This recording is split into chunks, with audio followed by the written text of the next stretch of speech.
Finance to order. Please stand for the Pledge of Allegiance.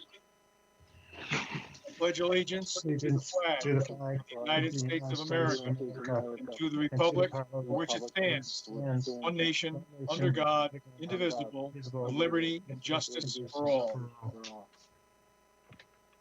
We're going to do a roll call. Tom Connor, I'm here. Kathy DeCarli. Kathy DeCarli, Oh, here? Dick Hill, Yes. John Riley, Yes. John Michaels is here, Brian Emmerich. Yes. Brian Emmerich.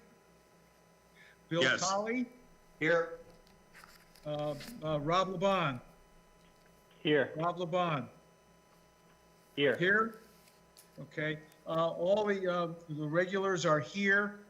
There are no seated alternates, tonight. Oh, okay. Minutes of the meeting of December 14th.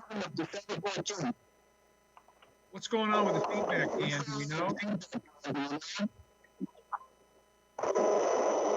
Someone has to mute their microphone.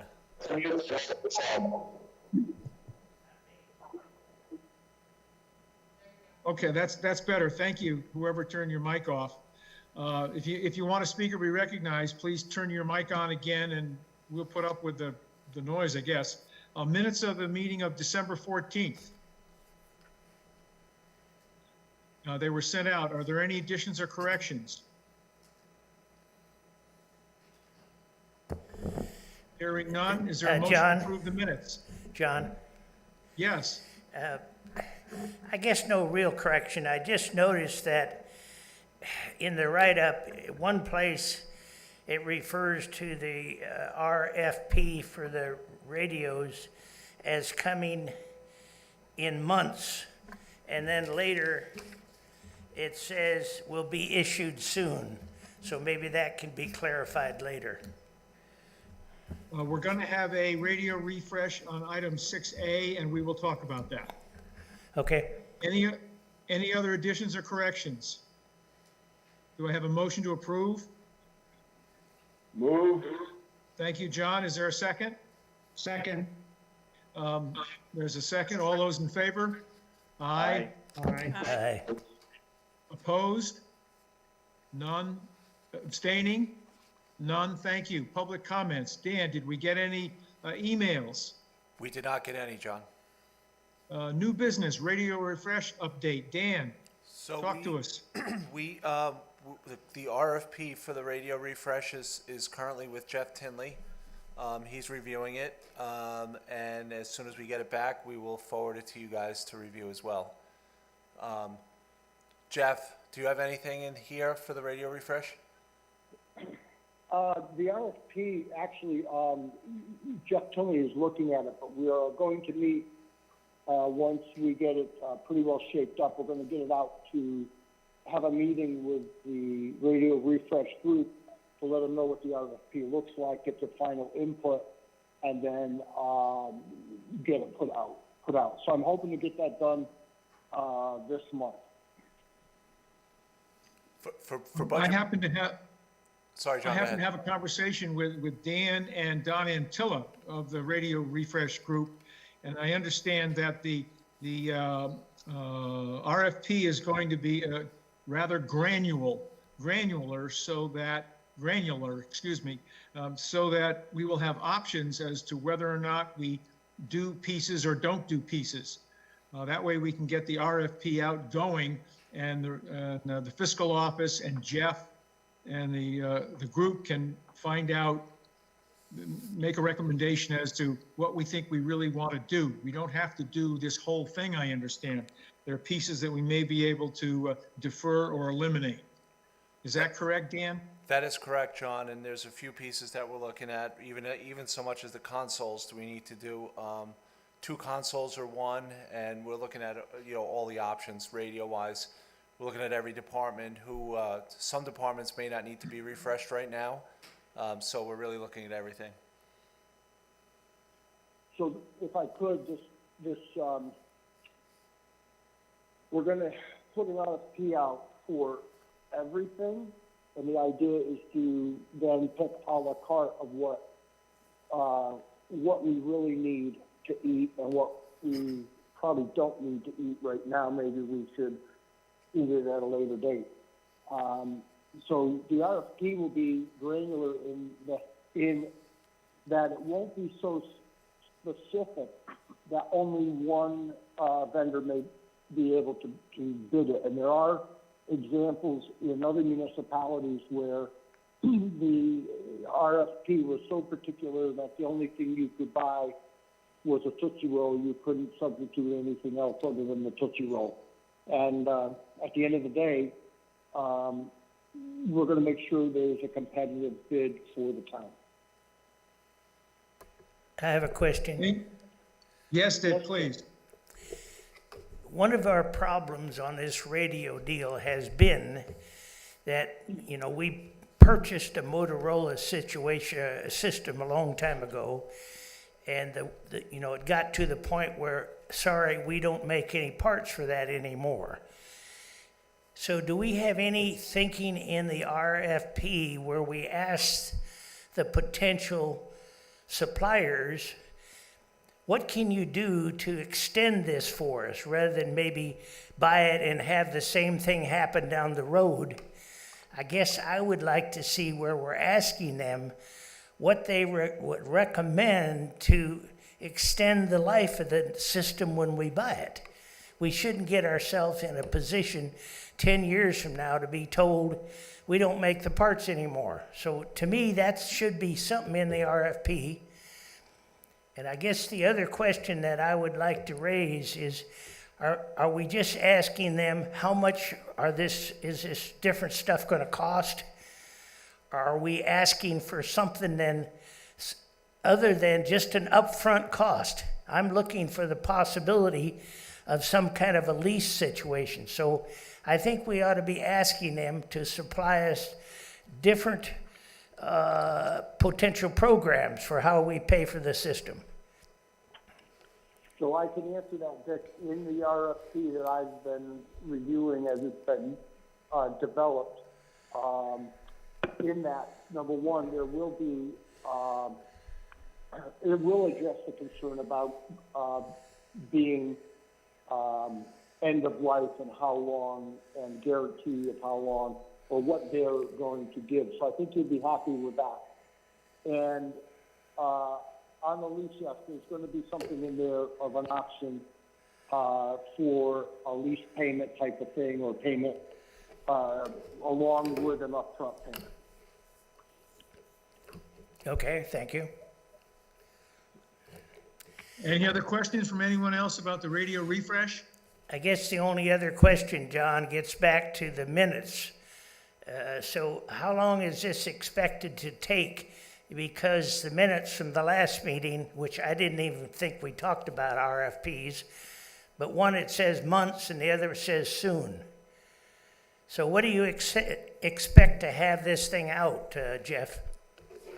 I think I just had said that I think by the end of the month, it should, I'm hoping to have it out by the end of the month. We need to have a meeting with the group, you know, as a group of the group that has been working on it. Certainly I wouldn't disrespect that group of putting the RFP out without their input to it. But again, legal has been looking at it and raising some questions. Some other people to develop this RFP to be kind of a granular, if you remember, kind of on, like we did on the lighting projects, where we don't give specific part numbers and specific pieces, but the performance type of situation. You need to perform to this measure. Jeff, if I might, the end of the month is 2.5 weeks. We're not done with the attorney. You haven't had your committee meeting yet. I think it might be more like the middle of February, don't you? It may be that, but I have intended to have a meeting. This week I was hoping to get them together to have that discussion, and I just need to follow up to the tomorrow to see if I can get that out. Okay, thank you. I do have a question. the return date on the RFP, how long after it goes out will it take for us to get it back? I don't know yet. I haven't figured that out on the timeline. Well, the I would RFP say should that- have a return date in it, shouldn't it? 30 days, 45 days? Yeah, probably in yeah, probably more like 45 days, probably. Again, let's remember that though we want to move forward with this and we want to get it done, we're not in a precarious situation. We still have support of this equipment. You know, the stuff is out there and working, and you know, I'm not worried about something happening in you know, if it should go down, we shouldn't have a problem keeping it running. And we do have agreements in place. Just to tell you, when Newtown's fiber optic cable got cut and their whole dispatch went down, Southbury took the dispatch over for Newtown, and we have an agreement to work with them. It's reciprocal. So we've got all the bases covered. Okay, thank you. Anything else on radio refresh? Yeah, one other question. I assume that we're beyond just having Motorola involved now. Is that correct? That's correct, Dick. We're looking at all the options that are out there. I know that the radio refresh team was up in looking at Massachusetts that uses other radios other than Motorola, and we looked at other towns in Connecticut that also use different products than Motorola. What we are finding out, though, is the consoles that most of these municipalities use, even though they switched from the Motorola radio, the consoles, they stayed with Motorola, because Motorola for the consoles was the best product.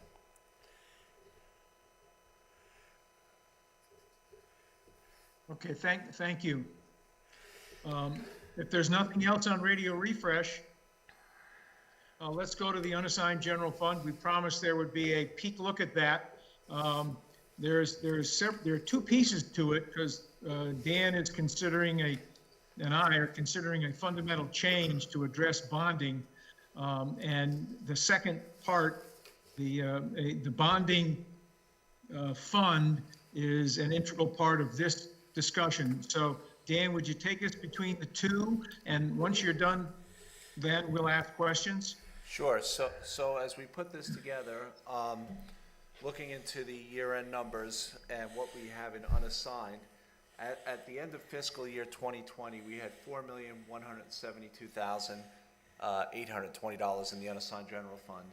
That did not include the $2,115,000 that we had assigned to Edgewood. So the top two numbers are the unassigned general fund as of June 30th, as well as the $2 million that we earmarked for Edgewood.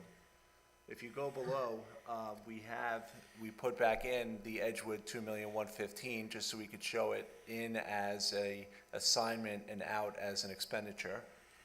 And then rolling down, to create a debt servicing fund, we were going to take some money from the unassigned general fund. It's $1,923,255. We were going to put that into a debt servicing fund to pay down our current bonds, and then continue this debt servicing fund as we bond in the future to keep the debt servicing in that fund, so we can each year take money from the unassigned, roll it into the fund to pay down the debt. As we scroll down a little further, I am anticipating this year, for the first time in probably in a long time, that the town could potentially run a deficit. So there's a couple of factors that are going to roll into that, but a lot of it has to do with COVID and expected revenue from various departments such as Park and Rec and things like that. So I believe we're going to have a deficit in the revenue, but an actual surplus in the expenditures. So we're going to be a little bit ahead in the expenditures, but the revenue we're going to be behind, which is we're going to run approximately about a $300,000 deficit this year, whereas normally we run between $1.5 and $2.5 million surplus. So, Hey, Dan, yes, how is the debt service fund calculated? What we Can we did, get to that later, guys? That's the second part of this. You Okay, can't understand that until you get to the second sheet, which he's going to talk about. okay. so as we scroll down, we put away 7.5% of our budget for the rainy day fund. So that's the 12,591. We have an additional funding for level pension funding of 567,000. So that brings us down to the balance available for use of 1,370,076. That's what we are anticipating our unassigned general fund is going to be after we, pay off Edgewood if we decide to go that route, create this debt servicing fund, put in the money for the level pension funding, and put some money away for the rainy day fund. Out of that, we will distribute that. We will take 50% to the budget for fiscal year 2021-22, and then we will spread it out over the next 2 years. So we'll do 33% in 22-23 and 16% in 23-24. So what we did was then we looked at it at the debt servicing fund that we want to create.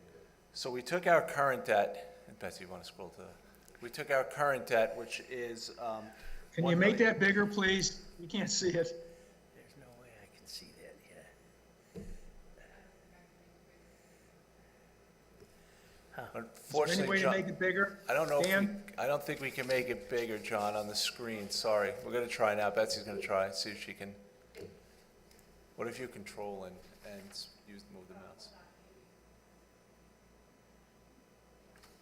God damn it.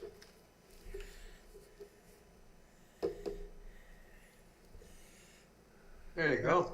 Okay, much better. Where's it at? Coming back. Now it's I gotta big. zoom out now. It's too big. Zoom back out, Betsy, please. A little more. Zoom out a little more. Oh, you gotta go down again. Go down to where the debt service schedule is. There you go. And zoom out just a little more. I think just a little more. We don't need to see the far right numbers. Eventually, no, you gotta, I'm sorry, I meant zoom in. I'm sorry, Betsy. Zoom in a little. Little more.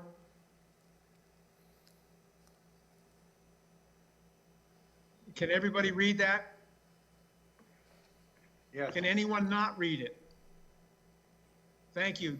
Dan, you want to take us through it? Sure, please? so currently in our debt servicing fund, we have $18,000. Outstanding debt right now, which we have 3 years remaining on our current debt, it's $1,923,152. Our bonds are non-callable, so we can't pay them off this year. So what we wanted to do was roll them into this fund along with the new items that we have. So we have the communications, which is the radio refresh. We put in $2 million based upon what Jeff and myself and John this week was here. We were kind of thinking of what we actually really need for this radio refresh. So when we initially had the budget, it was $3.5 million, but as we pare it down to what we need and usage of the old radios and everything else, we think it's going to be probably closer to $2 million. The $300,000 is the new police accountability bill. The state of Connecticut is requiring us to purchase and maintain cameras on every one of our police officers as well as our police cruisers. So that is a state mandate that we have to have by June 30th of 2022, and we were getting quotes of about $300,000 for that.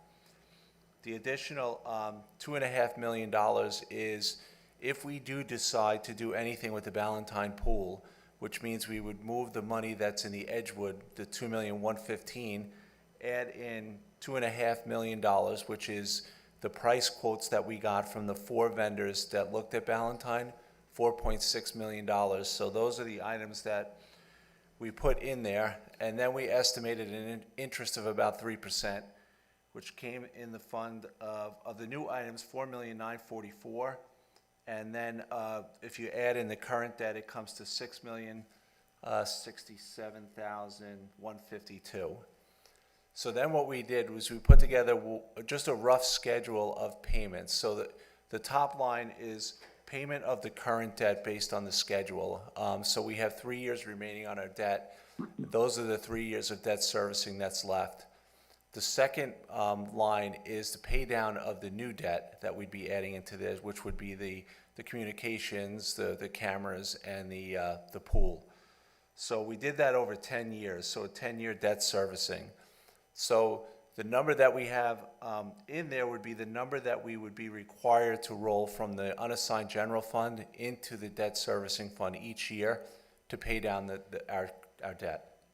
So we would set it up over 10 years. We would roll, very similar to how we do our level pension funding, we would roll this amount to the unassigned general fund, and that would pay down the debt, be used to pay down the debt. Can you go back to the previous page? Hopefully save this sizing. So what happens to the 2,115,000 for Edgewood that we do not need? We would roll that bill into, if we did the pool at Ballantyne, we would borrow $2 million, because what the quotes we got to redo Ballantyne from the 4 vendors that looked at it was $4.6 million. So we would roll the 2,115, and then we'd borrow $2,500,000 to put a new pool and pool house at Ballantyne Park.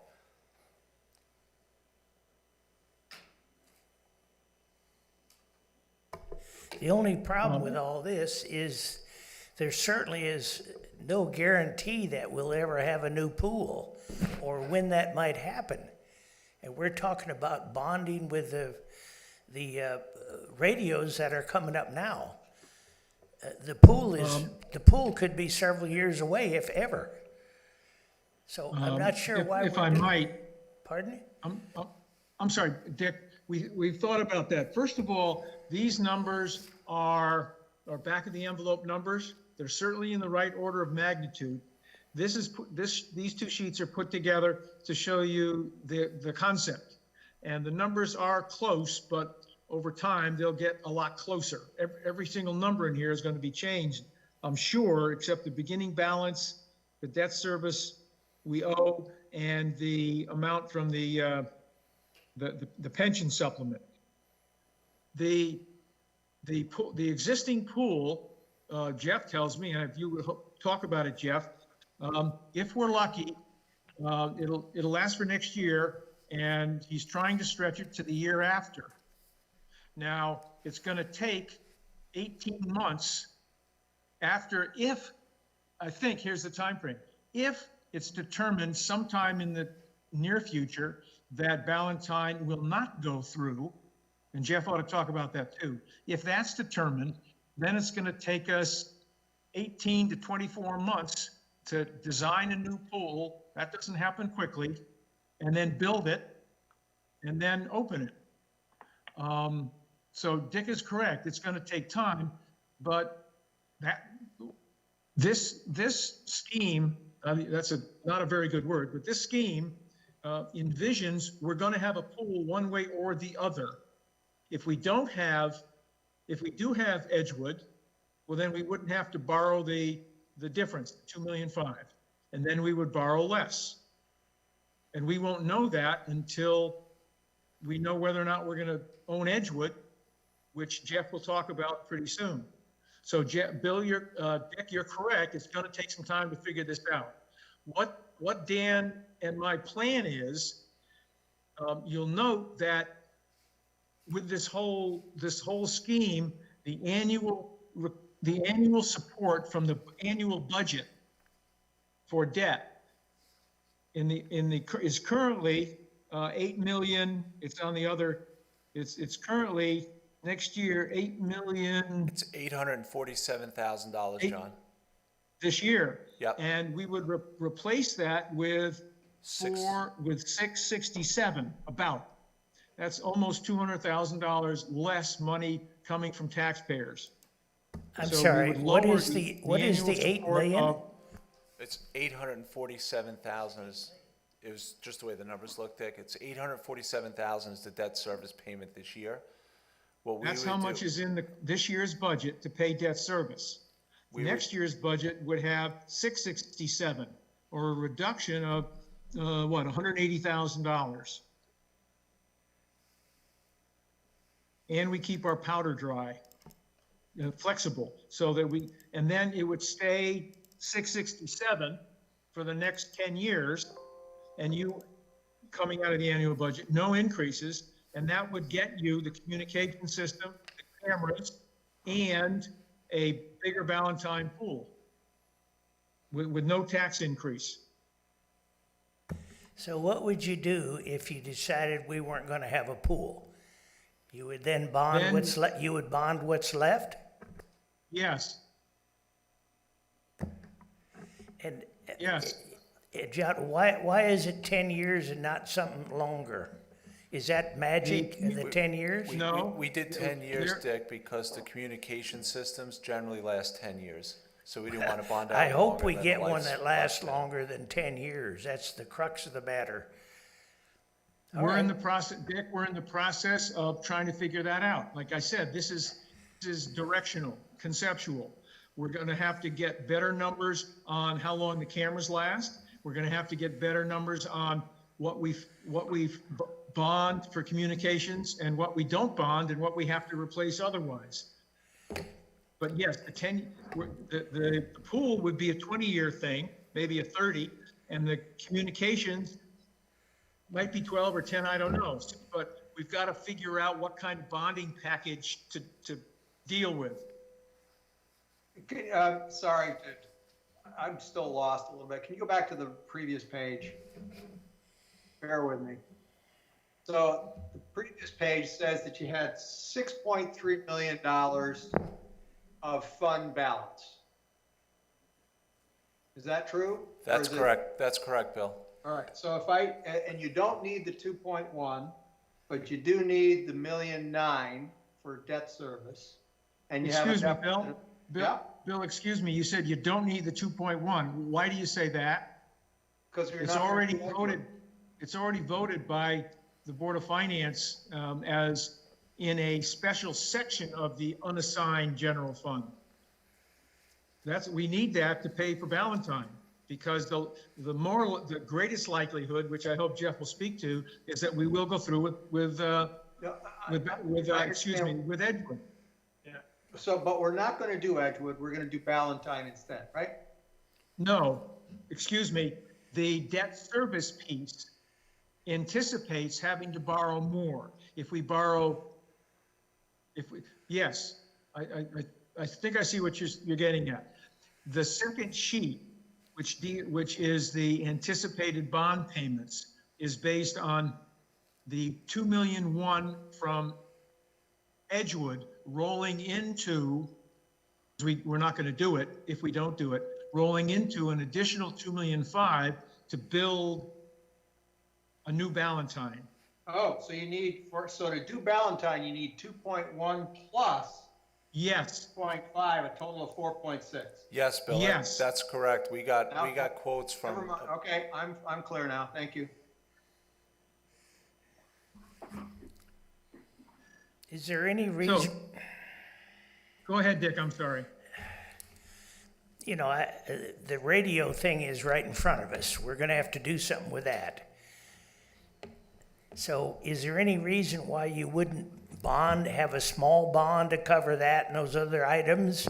And then if the pool actually comes about, then we bond it, separately I mean, that's really down the road, a pool. A Dick, pool Dick, is I minimum would- 2 years, probably longer. I would submit- And you have to get the town to vote for it. So I wouldn't Dick? think yes. I'm sorry, I thought you were through. We will know before the end of this calendar year if we're going to buy Edgewood. And I'd ask Jeff to confirm that. Sometime before the end of this, just can't go on forever. We will know within the next, I would submit, 11 months, if we can negotiate a deal to buy it and we can have a referendum. So we'll know then. Then it's just And then we will also know 11 months from now, and this is, God's lips to my ears, excuse the facetiousness, we will know if we're going to be looking at a $4.5 million project. So while it may not open and be built then, we will have to be paying for parts of it as we move along. And that's why when you bond, you use, as I understand it, and Riley can tell us, you use bond anticipation notes, which earn interest, and you have to earn interest as soon as you start borrowing on them to pay for a project.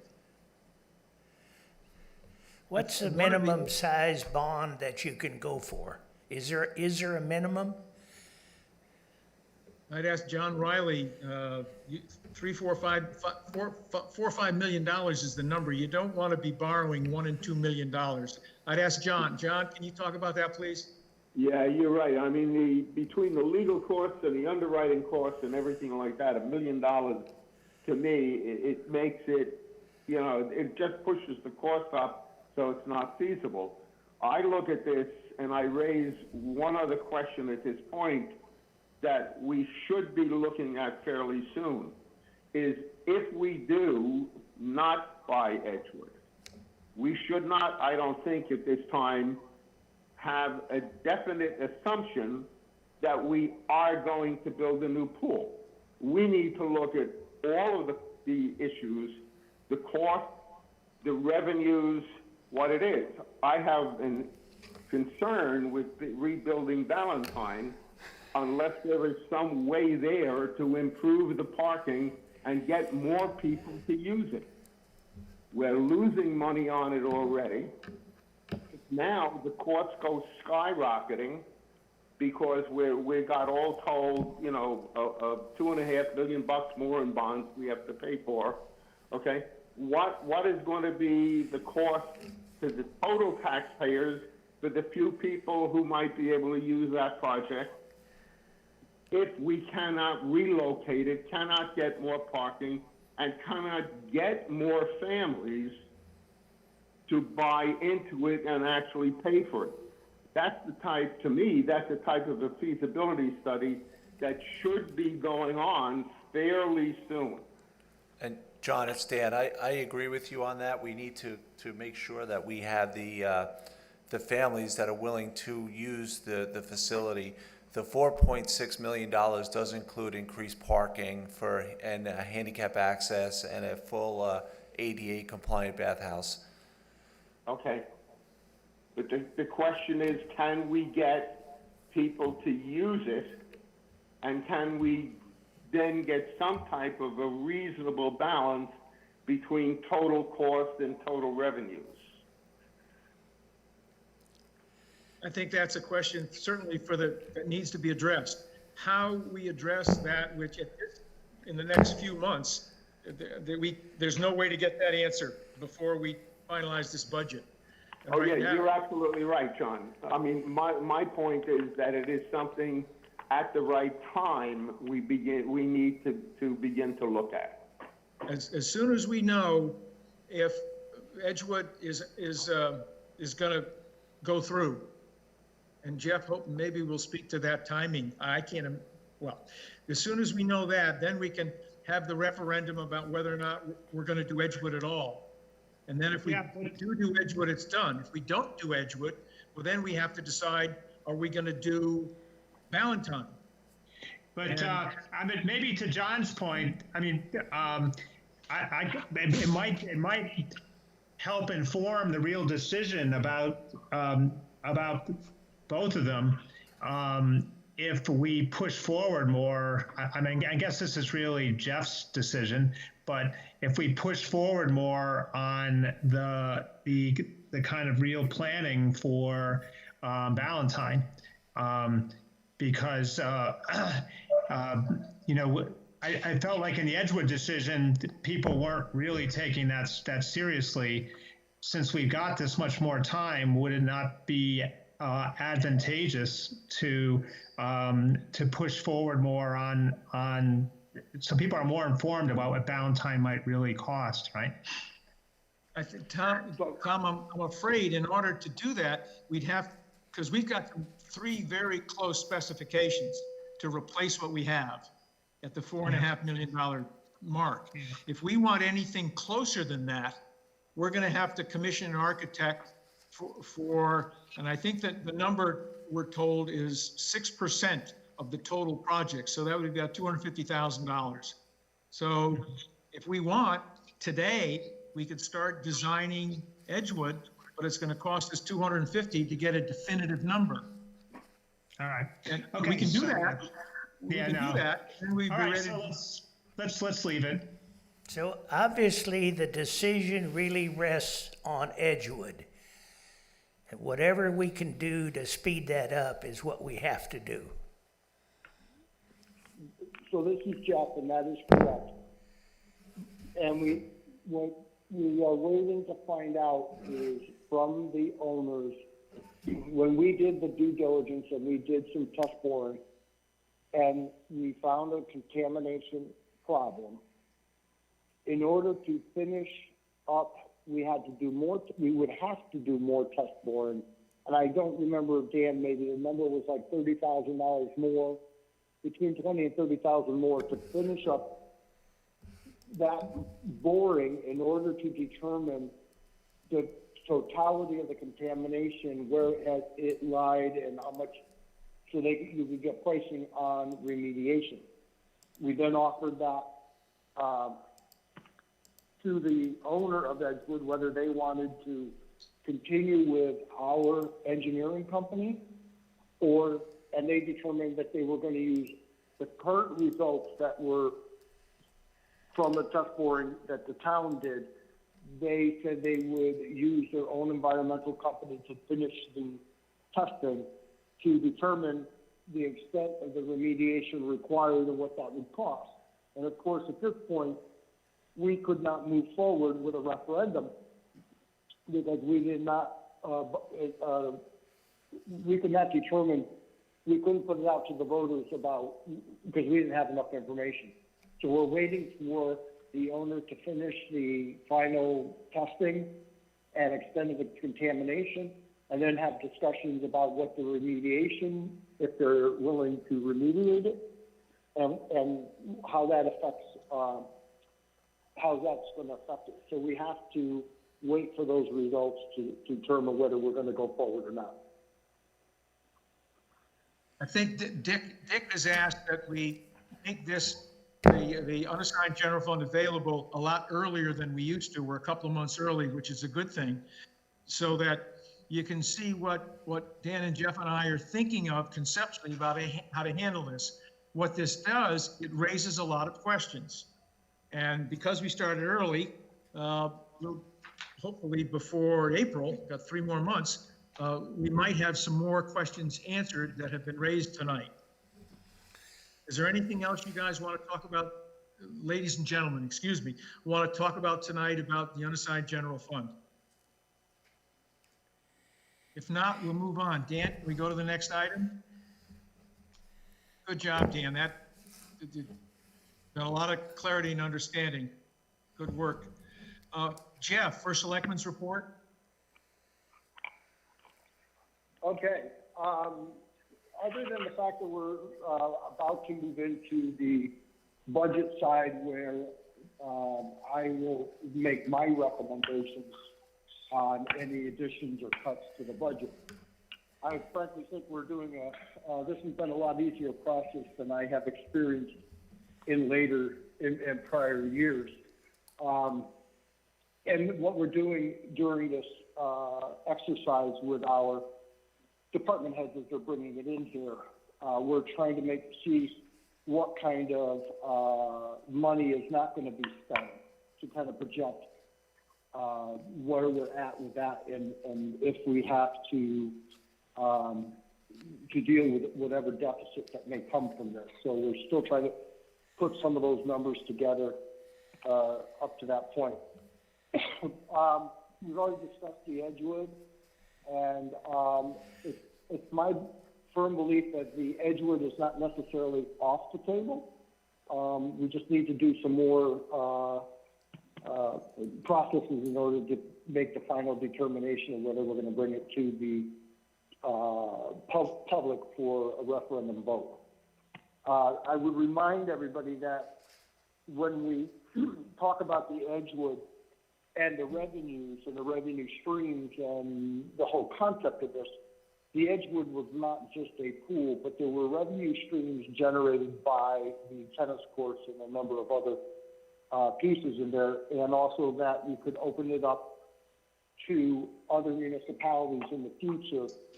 And if you were to build a $4.6 million facility, it would only more likely than not just become just for town residents. And also, I'm not sure how many people would be able to go there. I don't know. The COVID thing has a lot of people still questioning whether they want to be in public even after the vaccines. So, I don't know. Does anybody in the Board of Finance have questions of me? Someone's got to go mute because Jeff's getting a lot of feedback. It's hard to understand him. Thank you, Jeff. Want to keep going? Okay, are we okay with the feedback? We're better. Just get closer to your phone. I'm ears and ear pods, so anyway. Are there any questions of me from the Board of Finance? The fuel station? It is up and operating. My understanding is as of tonight, the gate is closed and you need a fob to enter it. There is some other finishing things that we need to do, like most of it's like paving and a few other things. Dan, the cameras are on. You can see that facility, correct? That's correct. Yeah, we could see the whole Okay. facility. So, we've gotten it to where we wanted. The tent removal has been opened up and the tents are ready to be lifted out, but you can see the tents. The good news is they're buried in sand, and from what I can see, because it's so gravelly over there and dry, even the detail on the side of the tank is intact. So, I'm happy about that. They look like they're in pretty good shape. So, so they should be coming out, and we should be getting that taken care of probably the next week or two. So we're in good shape with getting that done. And the good thing about the new fueling stations is now we can take a full load, which means we get a better deal on our gas and diesel delivery, as well as fiscal. We've decided that we are going to maintain the keys in our office rather than having them run through Public Works. So there's a little more control of who's fueling and how much they're fueling. Are we gonna rebid the fuel now? We did bid it, Dick, and we had 3 bids, and we went with the vendor that's on the state list, which was the cheapest. Is there anything else for the first select? Jeff, do you have anything for us? Or are there any questions for the first selectman? I guess hey Jeff, did you note Yes, sir. the new medical construction over in Middlebury, where the town of Middlebury was gonna offer like a 50% reduction the first year on their taxes? It was a big building they're having over there. Has there been any we brought up tax rebates before, I guess, but nothing's happened. I just noticed Middlebury did it on a very large building. Yeah, Dick? I saw that, yes. Dick, we're all aware that the Board of Finance has been asking for this to be on the agenda for the Board of Selectmen to consider, because there's a lot of issues for the last 3-4 years. And I guess we can ask them to take it up again officially. You know, If you want. I think we need to talk about it. You know, I see in the newspaper, we've got a deal going that if you want to spend $25 in a restaurant, you can maybe win $25. And that doesn't seem like much of a promotion, but that's the only thing I've seen going on in Southbury. It's John Riley. You know, when we talked about this with this tax abatement for bringing in projects that actually increase the grand list. I was told, and I heard it for the finance meetings numerous times, that as soon as we had an economic development director, that would be put on his table and on his plate. I do not know, and I did meet with the economic development director when he came in and brought this issue up, and I've heard nothing about it either. Now, I understand EDC with the COVID thing, he's got his hands full with, keeping businesses going. But it is something that we really should be looking at, because I keep on saying the same thing. We are the only town around here that doesn't have something like this. And we keep on saying, well, people should be very happy to come to Southbury, we're great. But when someone else is offering some type of an abatement to come in, and I've never been talking about a permanent abatement, but what most towns do is they go on a sliding scale, and they say if you come in and if you add X dollars to the grand list, either from real estate or from personal property or business property or whatever it is, we will abate the first year 80% of the increase in the grand list, not the total, but the increase. Then we go to 60, then we go to 40, then we go to 20, and then after 5 years, it disappears. But in no case are we not increasing the grand list. John, if I might, I think you're getting into potential how-tos. The question is, should we?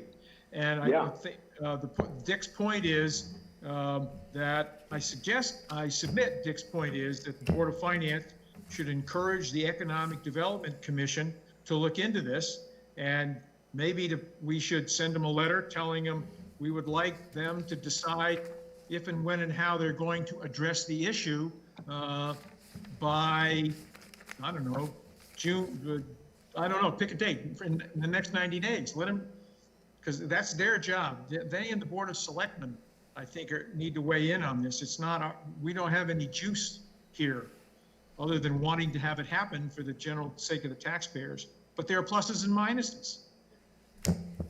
So is it the will of the board to encourage or ask the Economic Development Commission, as John suggests, to bring this issue forward?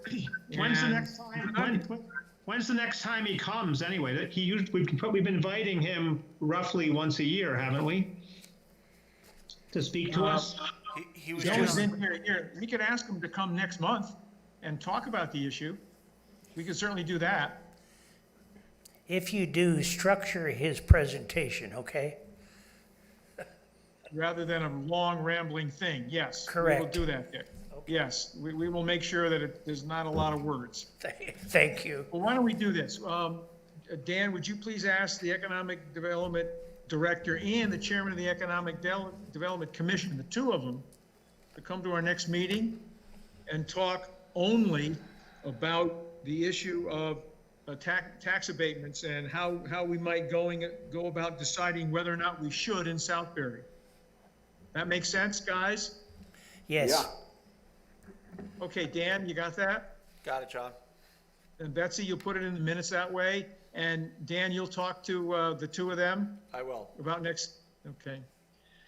Anything else for the first selectman? I Let's have a go to the, question. yeah, go ahead, Kathy, I'm sorry. It's okay. Is there any news on COVID and the emergency, like our, Cost and rebate? well, that, and also, didn't we have like an emergency director? They were set up in the library, and he did a presentation a couple of months ago. Are they planning to do another presentation about where we are? Yeah, let me butt in a minute, it's John Riley. I just saw today that the state has now said that starting this Thursday, that providers can start to take appointments for COVID shots. Now, I John? know the website, John? what? John, excuse me, I don't know if that's what Kathy's I guess Kathy wants to know what's the Southbury plan? So what we would need to do is have the Southbury Emergency Director come and talk to us. What the state's doing, I don't know. John, right now, there's no cost to the town of Southbury. All this is being handled by the Department of Public Health. They're distributing vaccines in the order in which the executive orders go. We are working, depends on whether they want to get the vaccine or not, our first responders, our police department. And as you know, and I think they're out into the nursing homes, but there's no cost to the, to the town on the financial side on this.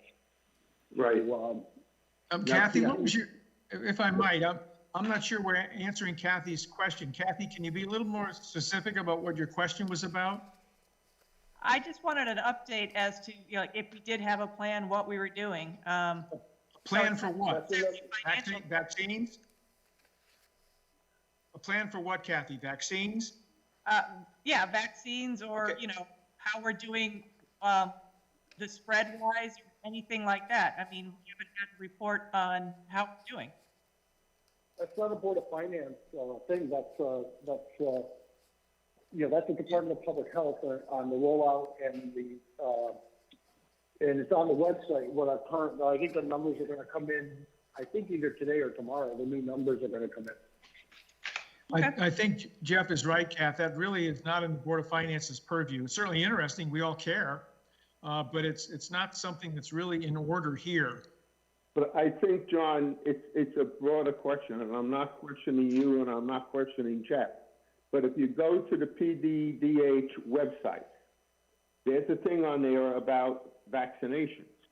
And they say they are now doing phase 1A, which is the nursing homes and the doctors and the first responders and stuff like this. They then said when phase 1B starts, that's the one that's going to have other people, including folks 75 and over, that they will be giving the shots and they will have further information on their website. The John? question, just John, let me if finish. I might, I'm sorry to interrupt, but I think I have to. I think that's out Okay. of order for the Board of Finance. It's interesting. We're all curious about it. I'm not even sure if it would be within our purview, unless Jeff would permit it, for the Emergency Management Director to come to Board of Finance and give us a briefing. Now, if the town wants to get information out to a lot of people, and they want to do that, and going to meetings of different agencies is one of those methods, well, then I think we'd be happy to have Steve come and talk to us. But for us to get into the order of all that stuff, that's really got nothing to do with why we exist. So all the information is out there on our website. It's updated as soon as we get it.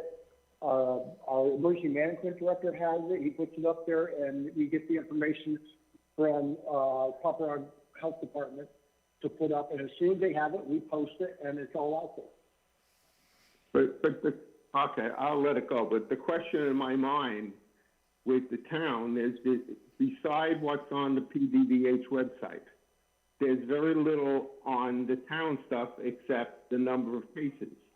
Most places are having not only their local health department, but local pharmacies and local hospitals and stuff like this be in the process of giving them out.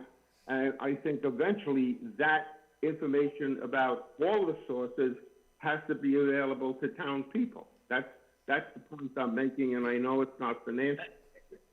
John, I agree with you. It should be made available. As soon as the next order comes out, as soon as the next order comes out to the next level, where it's the public who can participate, they're going to determine whether it's rolled out to CVS, Walgreens, hospitals, clinics, and frankly, I don't think they really know what they're doing yet. Okay, Jeff, I think the issue, the Board of Finance members are saying there's an awful lot of interest in this, and we hope that the Board of Selectmen will keep avenues of information open to the public. keep us updated. Is there anything It's all else? out there. Okay, thank you, Jeff.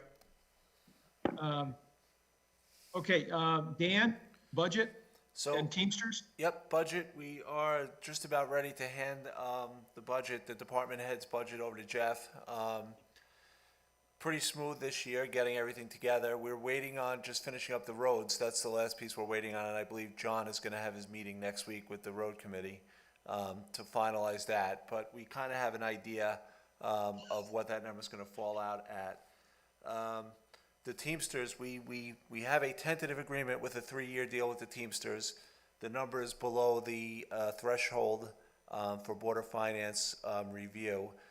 But we think it's a pretty good deal for both parties, and given COVID, it's about the same percentage that the town hall employees received for last year. So they ratified it without a dissent, and now it just goes to the Board of Selectmen for their next meeting to vote on it. So I'm pretty sure that will pass. The only other thing that I didn't have on the agenda, and I missed it, was we had an internal audit of our Public Works Department. I'll get that report out to everyone, so you can review it. Hey, That was thank in you. that was in the package though, right, already? Wasn't it in the package already? It was in the package, yes, for everyone to take a look at. Okay, but we're not gonna review it today, you're saying? Correct? If you have any questions, Tom, or anyone, I can certainly answer them as best that I can, given the report. Yeah, well, it didn't sound very pretty. No. The audit itself had some recommendations that we really have to get on top of as far as the town and the department heads and the fiscal office, so we really need to do a better job of that. Okay. Dan, were there, in the recommendations, were there any changes in our policies or procedures or our documentation of what's supposed to be done that were recommended, so something like this won't happen again? Yeah, one of the things that we have to do is our department heads are gonna have to in the future do a better job of communicating with the fiscal office when things come in, when they're received, what is received, and before they sign off and approve anything, just make sure that the items are physically on site. So that's something that we're gonna put into our policy moving forward, that that it should be understood, but in this case, it wasn't. So you're thinking of some modest changes to the bid policy document to document what you're talking about? Absolutely, John. The second point that they talked about was the 2 instances where purchase orders were dated after the invoice received.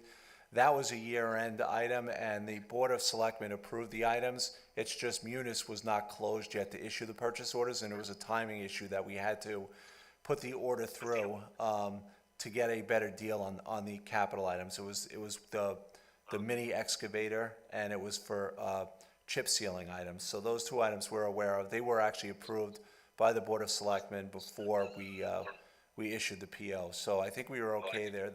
The bigger issue was the 3rd item that we are looking into, and we had a meeting with the Board of Selectmen as well to go over this. So there are some changes that we will have to make to our procurement policy, just to lock it down a little more when things are received in.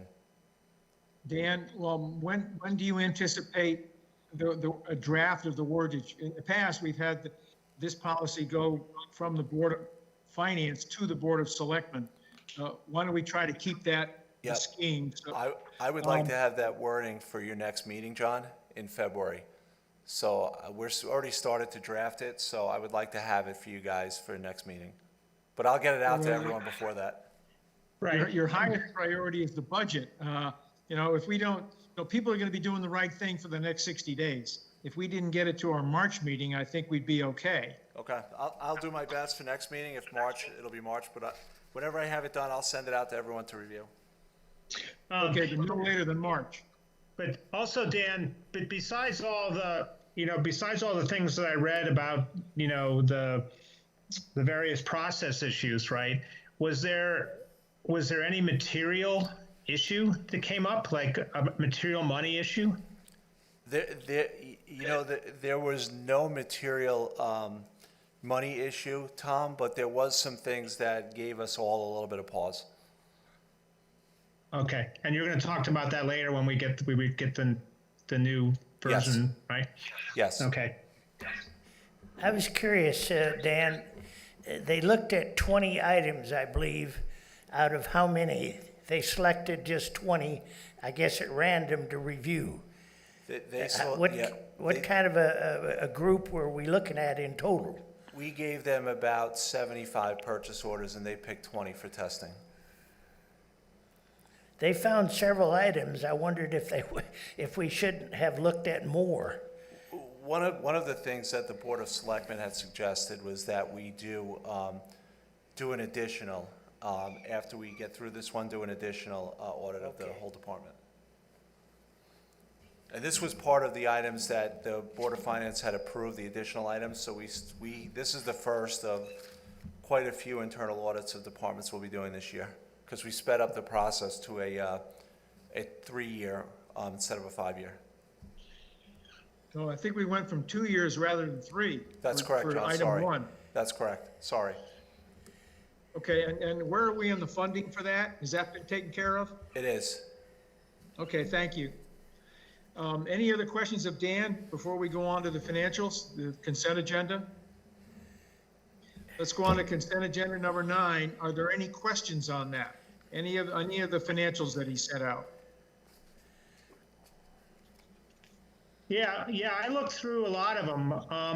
Can we, particularly the, so first of all, Dan, did you see anything in there that caught your eye? No, the only concern I would have would be not the tax revenue, just the other revenue besides the tax, because the tax revenue, we're about where we were every year for the last 15 years. But the additional revenue outside of the tax revenue, like Park and Rec and things like that. So I was looking particularly at that on page 5, I guess. Where is that? Is that the part? The Town of Southbury revenue budget? Yes, that's the general fund revenue budget. Can we just go through that a little bit in more Absolutely. detail? Sure, so the first line is the property tax line, and we're at 63% collection. Last year at this point, we were at 64.8, and this year we're at 2 years ago, we were at 61.5. If I go back and look historically, we're usually between 62 and 64.5 to 65% in this line. So I think we're pretty much in line with this one.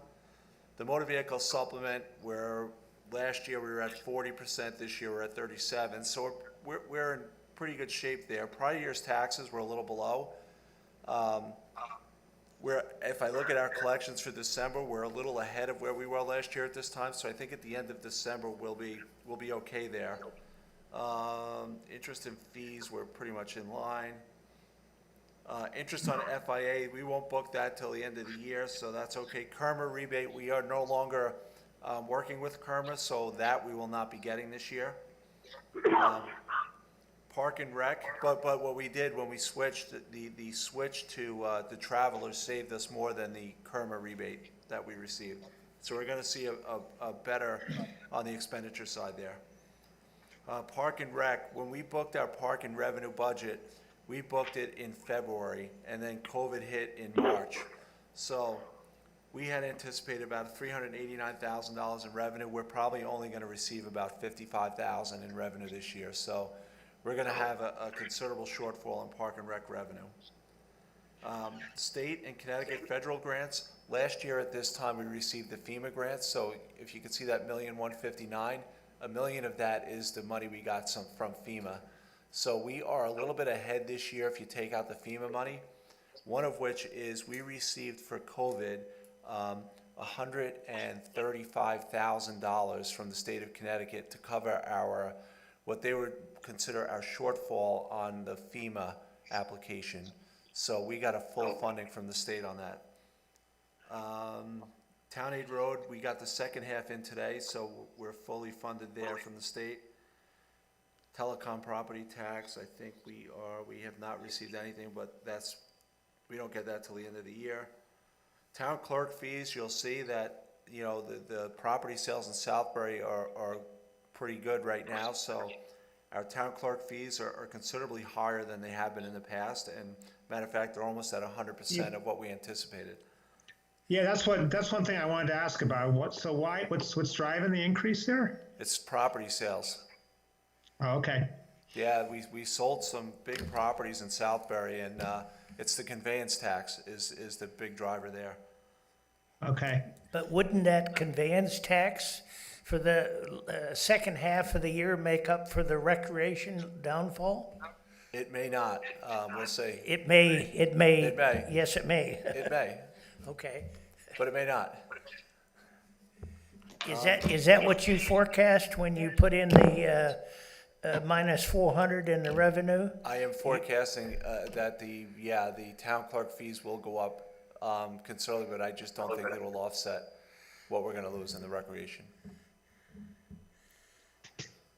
So what's the surplus drawdown That piece? is the unassigned general fund, Tom. That's the money that we use in there is 2.1 for Edgewood, 800,000, which is the money that we use, 66% of the unassigned general fund that we use to offset our budget differences. And there's another 700,000, which I believe is pension and, what was the other item in there? There were 3 items in there. So I'll have to get that to you, Tom. One of which was 267 was the pension and, 500 was the gas and diesel tanks. So that was the 2.7. So Okay, that's so money why- that's money that we moved from the unassigned to offset the expenditures, on the, below the line. Okay, so that's like a one-time thing this year that we're It's doing? One time last year, so there's nothing for this year. Oh, okay, one time last year, okay. Dan, a quick question on Park and Rec. I see, there's a huge shortfall here, but isn't there then going to be a corresponding decrease in the expenses because we collect a lot of money and pay a lot of that out on trips and so forth, so there's some offset to that, right? There is a little offset, John. The only issue we have, or what we're thinking, is that we have to hire our Park and Rec counselors in May for the following year.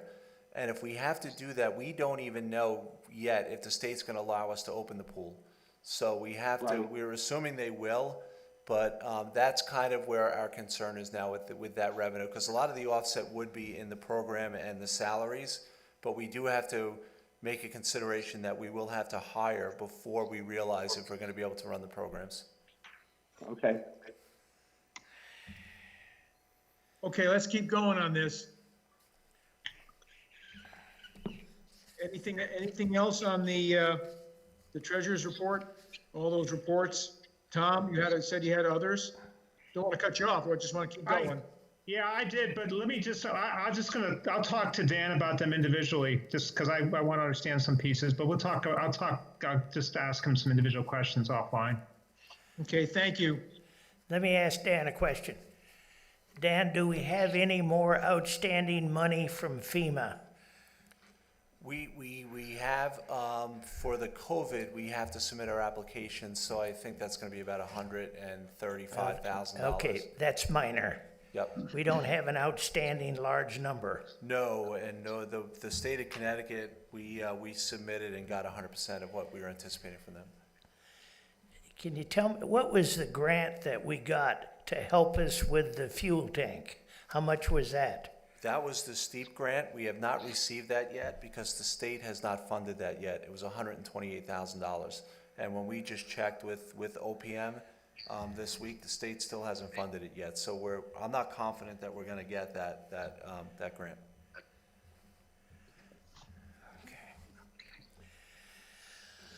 Okay. Okay, if there's nothing else, transfers, I believe there were none, Dan. There were none this month, John.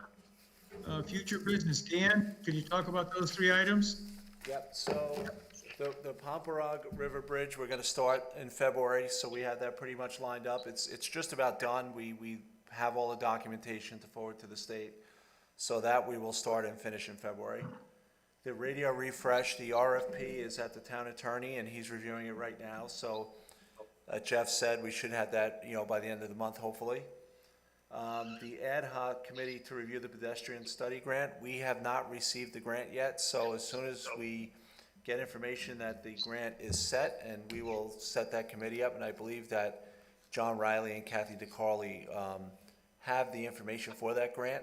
It's just we're waiting to get the grant approval before we set the committee meet on the committee.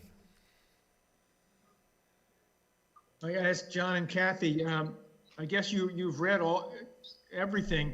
Is there any issues that are of concern to you? Requirements that the grant requires us to do? Not that I saw. I didn't notice anything. Do we know about when to expect a decision on this? We don't. I can reach out to Malone McBroom, who completed the application for us, and find out, but I don't know when we can expect it, but hopefully, before the end of this fiscal year. Is this a Davis-Bacon thing? It is not, John. Okay, thank you. Okay, that's it for future business. Reports from liaisons, Bill and Tom on IPOC. We had an IPOC meeting. The music keeps going well in the markets. So as of the end of November, we're doing pretty well for the fiscal year. In the pension fund, we're up 14.3%. In the library fund, we're up 12.6%. In the reserve fund, we're up 3.6%. Probably up significantly more since then. So, I guess what everybody's worried about is if the music stops. But right now, the music is going pretty well. Okay. That's it, really. Good. Thank you. Board of Education, nothing from Janet. Insurance Working Group, no report. Roads and Bridges, Dick? And we're gonna have a meeting on the 21st. I guess one of my questions on it is, he always puts money in there for bridges and roads, and that's gonna be already covered in the budget elsewhere. So I assume he knows that. Is that right, Dan? Yeah, John is aware of that, and I sent him the excess bridge reserve right now, and John and myself, we met this week to go over that, and we think we came up with a fairly good number for him that he can continue to do what he has to do and not create a lot more funds in there. Okay. RUPAC, there's a meeting 2 weeks or next week. I can't remember which it is, but the first one in a very long time, other than an organizational meeting. Strategic planning, John, anything? They have not been meeting. They're waiting for town hall to open up. Okay. Energy Task Force, Tom, Connor? Yeah, we're trying to, so we've looked at a bunch of things. We have trouble having meetings too, but I think we're going to have a meeting on the 19th and try to bring forward a proposal about